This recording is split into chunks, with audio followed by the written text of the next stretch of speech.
Ricuh di tambang ilegal yang berada di Desa Ratatotok, Kabupaten Minahasa Tenggara, Sulawesi Utara, berujung satu warga tewas, satu warga lagi alami luka tembak di kaki bagian lutut, ditembak anggota Brimob Polda Sulut yang berjaga di tambang ilegal itu, sementara satu warga lainnya alami luka patah kaki, karena panik melihat kelompok masyarakat yang menyerang ke lokasi tambang ditembaki polisi. Weh, Tina, keluar lagi! Pendok ilegal. Jom masuk. Masuk. Video. Masuk. Video sampai muka.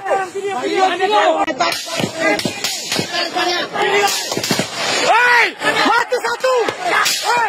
Mati satu.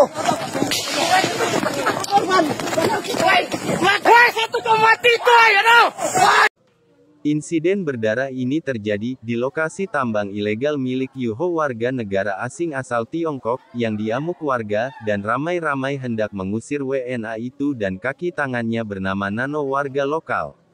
Namun warga sipil yang mengamuk saat itu tak menduga anggota Brimob yang bertugas di tambang ilegal itu akan tiba-tiba memberondong tembakan ke arah mereka dan berhasil mengenai dua warga, mengakibatkan satu warga tewas bernama Fredo Tongkoto, yang tewas mengenaskan dengan luka tembak di bagian kepala, sementara satu warga lainnya alami luka tembak bagian kaki. Jenazah warga sipil bernama Fredo Tongkoto yang tewas ditembak mati anggota Brimob Polda Sulut, dibawa ke Rumah Sakit Prof. Kando Manado untuk diotopsi, kemudian diserahkan ke keluarga korban. Lewat Wakapolda Sulut, polisi membenarkan insiden berdarah ini. Pihak kepolisian Polda Sulut mengaku tidak tahu kalau tambang yang dijaga itu ilegal, dan Wakapolda mengaku bahwa 8 anggota yang berjaga sudah 6 bulan di tambang ilegal itu, mengantongi sprint dari Danyon Brimob, dan sudah ditarik kembali ke Polda untuk diperiksa lebih lanjut. Pertambangan mineral dan batu bara. Assalamualaikum warahmatullahi wabarakatuh. Kalau ramai di hati,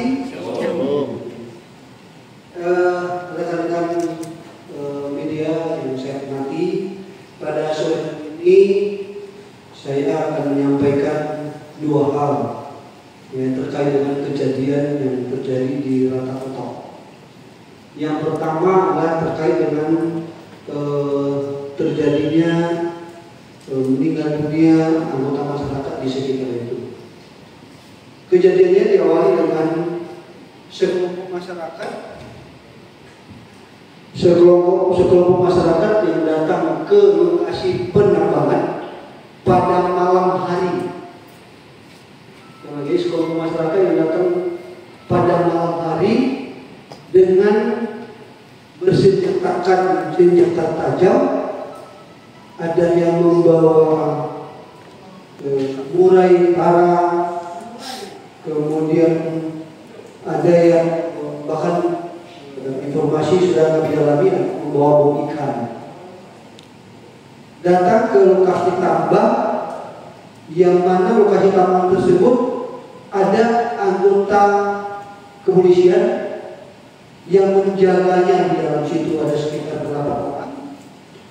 Dan situasi malam itu memang begitu luar biasa, sehingga anggota kita berusaha untuk menyampaikan secara baik-baik kepada masyarakat kita yang sekitar 50 orang. Tapi karena saat itu tidak diindahkan, sehingga anggota kita melepaskan tembakan peringatan beberapa kali, dan saat itu masa atau masyarakat yang datang itu tidak bisa dibendung, sehingga anggota kita terdesak dan terjadilah penembakan yang belum kita tahu. Sudah kita melakukan penyelidikan secara mendalam, dari Kabid Propam sudah mendalami, dari Tir-U sudah mendalami juga motif daripada penembakan tersebut. Tapi yang jelas saya sampaikan kepada rekan-rekan media bahwa anggota yang jaga sudah kita tarik dan sudah kita periksa, bahkan sudah kita pansus. Ya. Lalu setelah kejadian tersebut, masa ini terus mengamuk dan bahkan melakukan pengerusakan, pembakaran di lokasi kejadian. Jadi perlu saya sampaikan, ada beberapa kendaraan rusak, ada mobil, ada base camp, kemudian ada beberapa barang anggota kita yang karena melarikan diri, menyelamatkan diri anggota kita, sehingga dibakar oleh masyarakat yang datang pada malam hari itu. Dalam hal ini anggota itu terus proses, sedang dalam proses oleh Biro Kabid Propam, dan Bapak Kapolda sudah memerintahkan bahwa jika anggota kita melakukan pelanggaran tidak sesuai dengan prosedur, kita akan kenakan hukuman yang seberat-beratnya. Terus itu mohon kepada rekan-rekan masyarakat kita supaya bisa bersabar untuk mendapatkan hasil yang maksimal terhadap urusan anggota kita. Itu yang terjadi yang pertama sekali, laporan pertama. Dan sebelum saya lanjutkan dengan laporan kedua, laporan polisi kedua, kami dari kepolisian, Bapak Kapolda dan seluruh jajarannya turut berduka cita yang sedalam-dalamnya kepada masyarakat kita yang meninggal dunia pada malam kemarin. Kemudian saya juga perlu sampaikan dalam kejadian tersebut bahwa sudah beberapa kali terjadi kejadian di sekitar itu. Bahkan beberapa kali laporan dari anggota kita melaporkan ke Polres setempat, dan ini juga sedang kita dalami. Siapa yang menjadi dalang daripada masyarakat kita, sekelompok masyarakat yang datang malam itu. Tapi yang jelas laporan di Mitra ya, beberapa kali kejadian, beberapa kali hilang barang-barang di dalam situ, bahkan pernah ada kejadian sampai diikat oknum anggota kita di situ. Jadi mungkin rentetannya akhirnya malam kemarin itu terjadi hal seperti itu. Tapi yang jelas Bapak Kapolda dan seluruh jajaran tidak menghendaki seperti itu. Makanya kita sebagai aparat kepolisian tetap melakukan proses terhadap anggota kita sampai tuntas. Korbannya itu ada satu meninggal dunia, satu luka kena tembak di kaki lutut belakang, dan yang satu lagi jatuh karena terjatuh, karena begitu mendengar tembakan karena malam hari, gelap, panik, lari sehingga jatuh. Kedua korban yang luka tadi itu sudah dirawat di rumah sakit, dan satu orang, kalau salah 2 orang sudah kembali ke rumah. Sudah kembali ke rumah. Sedangkan almarhum sudah diterima oleh keluarga dan sudah kita otopsi. Nanti dari hasil otopsi itulah nanti akan kita simpulkan dari senjata mana, ya, dari senjata mana yang membuat almarhum itu meninggal dunia. Kita akan periksa secara saintifik, kita libatkan teman-teman kita dari laboratorium forensik dan sedang dalam pekerjaan mereka. Sampaikan tadi bahwa beberapa laporan polisi ke Polres karena telah terjadi pencurian di daerah situ. Bukan sekali ini saja, jadi ini mungkin puncaknya saja, tapi sudah beberapa kali. Bahkan mulai tahun lalu sudah ada sekitar 7 kali telah terjadi kejadian situ. Bahkan saya bilang tadi pernah itu anggota kita itu diikat di dalam di lokasi itu. Jadi makanya kenapa kita harus juga menghimbau masyarakat kita, mohon kiranya jangan melakukan hal-hal yang merugikan orang lain. Tadi saya sudah himbau bahwa tolong masyarakat memberikan informasi ke kami siapa yang mengajak masyarakat kita ini sehingga datang ke situ malam-malam. Dan ini bukan sekali dua kali, tadi sudah disampaikan sama DPC sudah 7 kali. Dengan adanya informasi bahwa daerah itu adalah daerah penambang ilegal, jelas ada perintah langsung dari Bapak Kapolri, dari Bapak Kapolda, tidak boleh ada penambang ilegal di wilayah Sulawesi Utara, apapun bentuknya.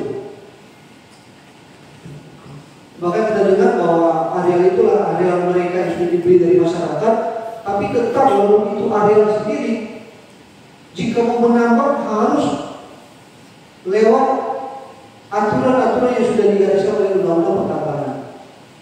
Nah, itu akan kita dalami juga dan sedang diproses oleh Dirkrimsus.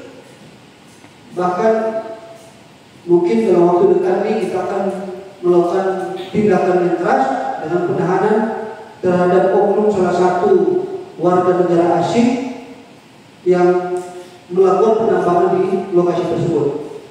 Dan sekali lagi kami sampaikan kepada masyarakat kita, mohon kiranya jika itu lahannya memang berisi ada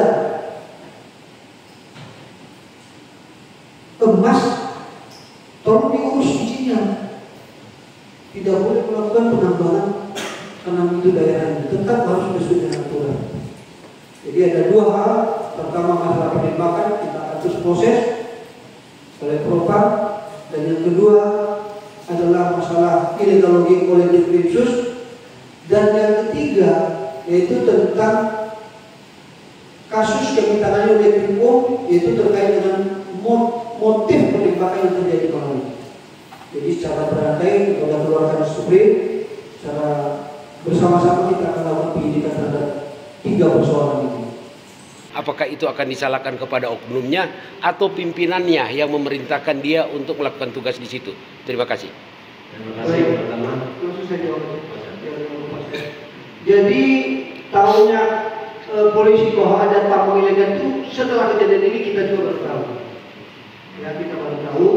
Makanya kita bergerak cepat bahwa ada tambang ilegal, karena kita jangan sampai ini menjadi liar. Saya sudah katakan tadi, tidak ada perintah untuk anggota kita untuk mengamankan tambang ilegal, tidak ada. Dan Kapolda berulang-ulang kali sampaikan, tidak diperbolehkan. Makanya oknum kita ini, kalau nilai oknum kita ini, kita akan proses mereka. Kita akan kena kode etik. Jadi jangan nanti dipikir bahwa kita pikir, oh tidak sama sekali. Itu sudah jelas di Kapolda, beberapa kali kita kirimkan telegram ke seluruh jajaran.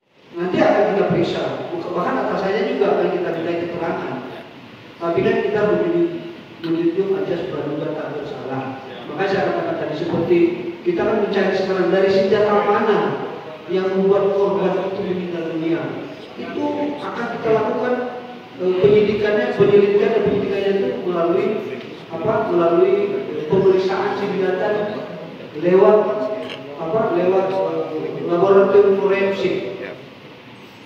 Yang jelas sudah perintah tugasnya ada yang ditandatangan oleh Danjon Brimo. Ada tugasnya. Jadi mereka ke situ bukan ilegal. Anggota kita datang ke situ dengan sudah perintah tugas dari Danjon. Sementara warga negara asing asal Tiongkok bernama Yu Ho sedang dalam pemeriksaan di Polda Sulut, terkait tambang ilegal yang dikelolanya. Semua barang bukti penunjang operasional tambang sudah disita pihak Polda Sulut, dan mempolis lain lokasi tambang TKP kerusuhan tersebut.